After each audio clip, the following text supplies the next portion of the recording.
two things. I think first, I think it does reflect some of the growing concerns that American lawmakers have about China's foreign policy, but I also think it reflects the fact that we're in the middle of an election.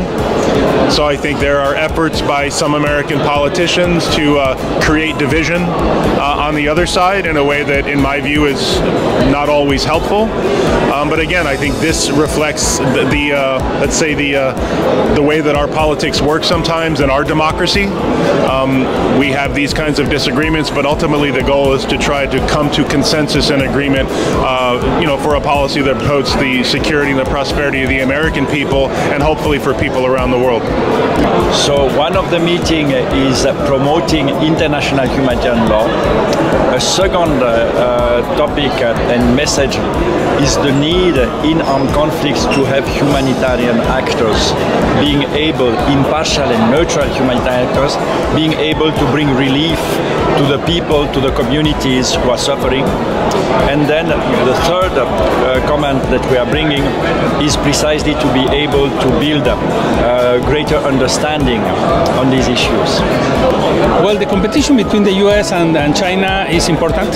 The US is putting tariffs from the China's products in the US. And for example, cars, they are putting more taxes from the cars, and they stop some products to sell in the United States. I came from Mexico. Mexico is it's a neighbor country with the United States. Mexico is receiving many issues from China, cars, for example.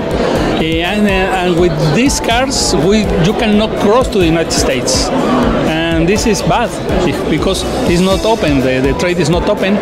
But I think the US has to end the very hard conflict between the Democratic Party and the Republicans, between Trump and Kamala Harris, to stop this war with China.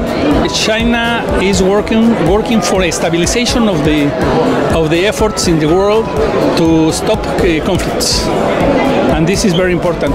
Like Pakistan and China, we are brothers. Yes. And especially when we talk about military and security, China and Pakistan like one finger of the one hand. So we are so much close with each other.